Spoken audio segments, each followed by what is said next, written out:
you're still not even a week into your term in office, and you put out a video yesterday calling out much of your own party. What made you decide to go public with those comments? Uh, I had thought that after, the violence we saw on Wednesday, that might have shaken some folks and made them come to their senses and realize that continuing to lie to their supporters, continue to deceive, continue to push things that they know are falsehoods, that they know are not true, that there are consequences for that.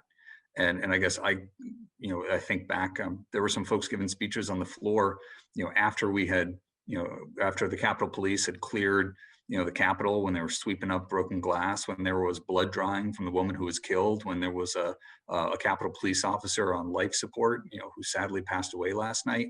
While all that was occurring, they were trying to deflect blame and trying to say this was BLM and Antifa who were behind this. This wasn't our supporters. This wasn't what we did.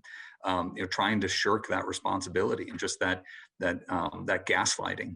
That complete inability to recognize or feel any sense of shame is contemptible to me. And I think it's important that we recognize that. I don't think the Republican Party will ever be a party, that will earn the public's trust if we don't have a reckoning with what happened on Wednesday. And the easiest way for us, to be destroyed as a party is by ignoring the reality of what happened. You mentioned a moment ago that people were still spreading falsehoods on the House floor, even after a deadly insurrection of the United States Capitol. More than half of the Republican House caucus still either objected to or supported objections to the Electoral College results. Do you think that is part of the problem? And are you worried about any retribution from your caucus leadership, including Kevin McCarthy, who was one of the people objecting and supporting objections?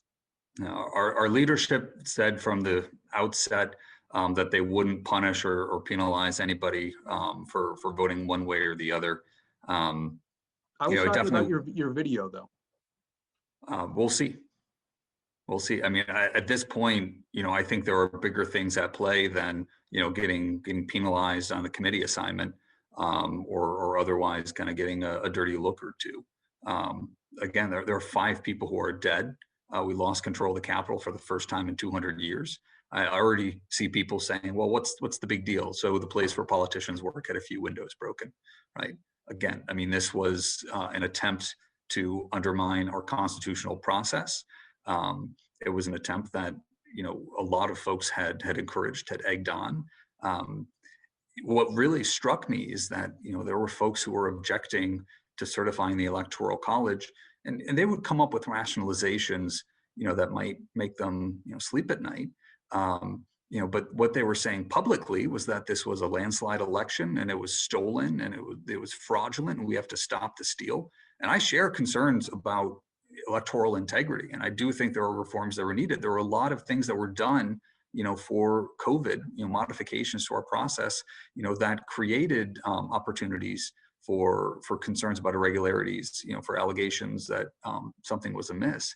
But again, it was that they were saying publicly that this election was stolen, and privately on the or even on the House floor, the vast majority of those were saying, well, we're really just concerned about, the constitutional question of whether or not process changes by non-legislative bodies, fit the definition under Article 2, Section 1, right? I mean, it was they were talking out of both sides of their mouths and trying to find a rationalization that was completely out of step with the rhetoric, that they were sharing. Next question is purely political, but Eric Trump said anyone who does not fight for his father will be primaried. Are you at all worried about the Trump family primarying you in Michigan's 3rd in 2 years? I think it's a likelihood. Again, I'm not doing this because I think it's politically expedient. Chip Roy, who was a Freedom Caucus member, who signed on or who helped draft the letter that I signed on to on Tuesday about why he was voting to certify the Electoral College, on the House floor said he was probably signing his political death warrant. I don't know. We'll see. I mean, at this point, I'm far less concerned about the consequences for my own political career than about the consequences for our country. On a bit of a positive side for your statement, you probably saw it, but on Twitter, your predecessor, former Congressman Justin Amash, gave you a quick compliment on what you had to say. What was your reaction when you saw that? No, I appreciated that. I mean, I think one of the components and aspects of what has happened in the past couple of days, and even leading up to the Electoral College certification, has been just how many people with wildly diverging policy beliefs, but a shared, sense of principle and commitment to maintaining some moral integrity. How many of those people have come aligned? Again, I was referencing that letter that we signed on to before Tuesday, and there were folks across the ideological spectrum on that. I mean, everybody from the establishment to the Tea Party. This was not. This is not about ideology. This is not about policy differences. This is about a commitment to the Constitution and a commitment to some sense of shared truth. Last question, and I'll let you get out. You're not even a week in, but it has been a hell of a week. Have your eyes been opened in any manner, do you think, so far about what you expected life as an elected official to be like and the realities of what it is so far? I try not to go into experiences with expectations, because then you risk them being over or below. As many folks might know, I've spent 3 years between Iraq and Afghanistan, and my job in Afghanistan was trying to figure out all the ways that humanitarian aid workers could get killed and try to keep that from happening.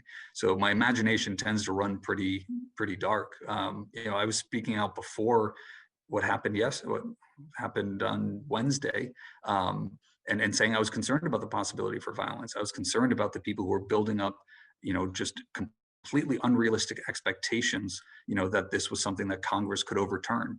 That was my concern then. If my expectations have kind of changed any, there have been a number of my colleagues that I've developed a tremendous degree of respect for. One colleague of mine was accosted on Tuesday night when she was shopping. Another has had death threats issued against him and now has to have armed guards. There were people who were planning to vote to certify, and after the Capitol was ransacked, they changed their vote because they were worried about the safety of their families.